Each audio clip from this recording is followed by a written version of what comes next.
Have you ever had a moment where the world just fractures? One second, you're standing on solid ground. The next, you're falling through 1,000 tiny cracks in reality.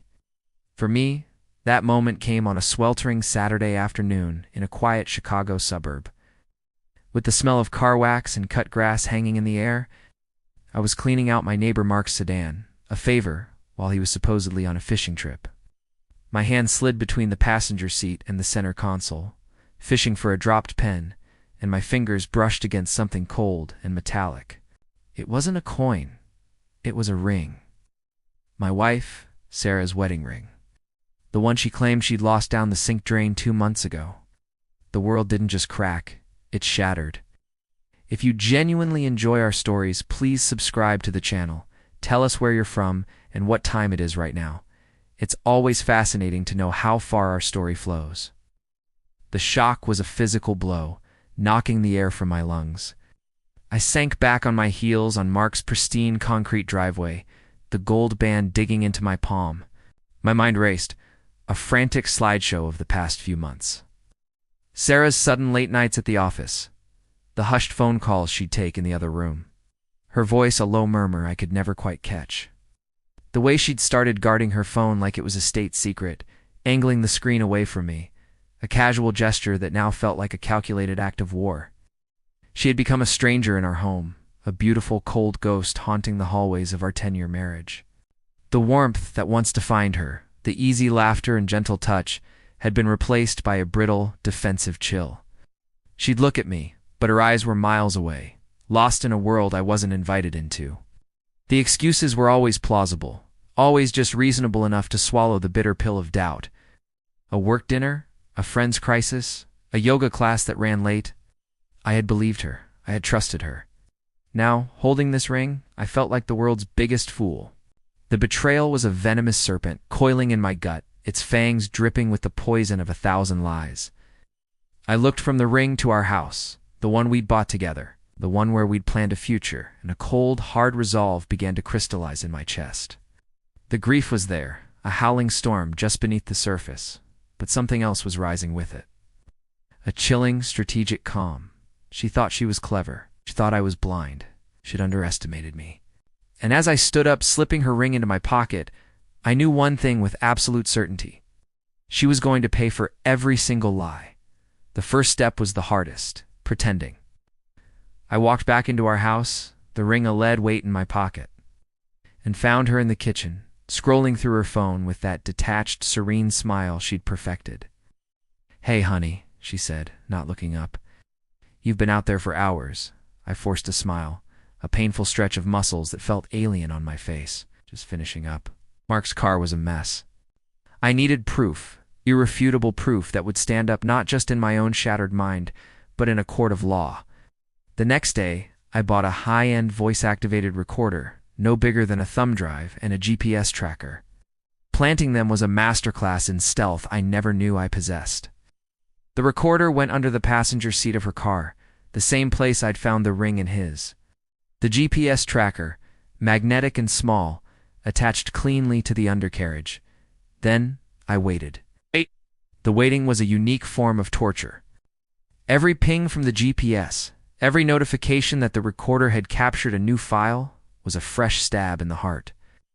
I'd sit in my car during my lunch break, parked in a desolate corner of a garage on Wacker Drive, listening to my world fall apart. I heard her laughing with him, a full-throated, joyous sound she hadn't made with me in years.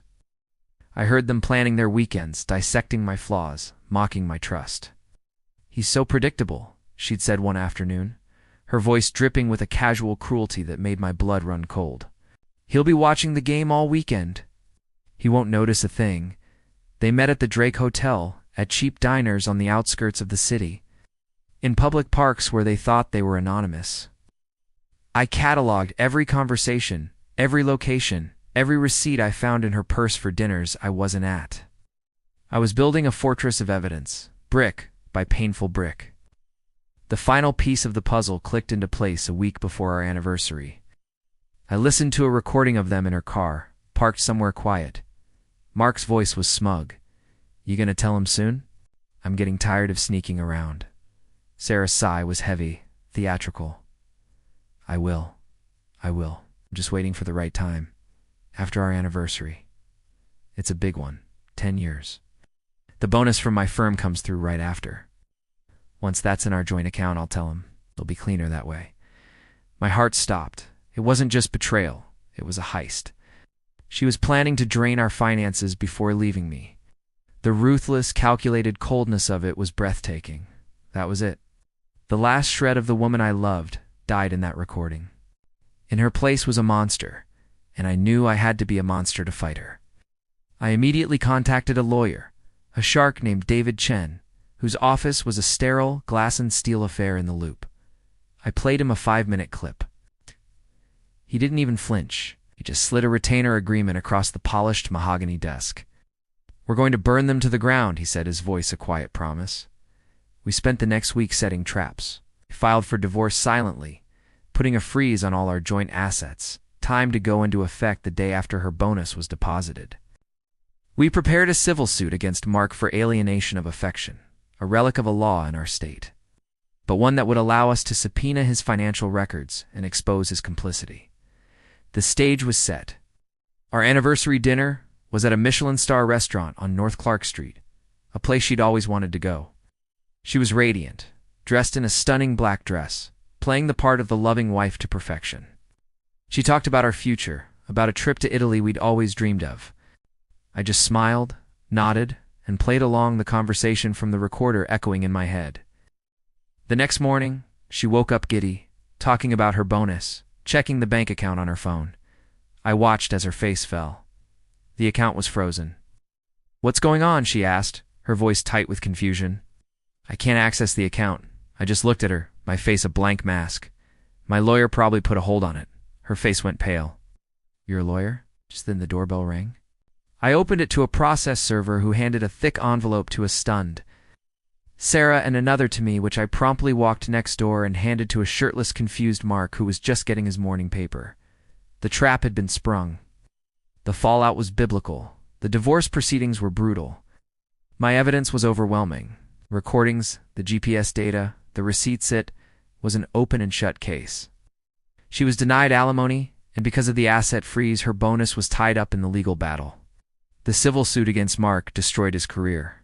He was a financial advisor at a major firm, and the public accusation of an affair with a client's wife, coupled with the evidence of his complicity in her financial scheming, made him radioactive. He was fired within a week. Their friends, our friends, abandoned them. I had made sure to send a few key anonymous clips to the people in our social circle. The public humiliation was absolute. They were pariahs.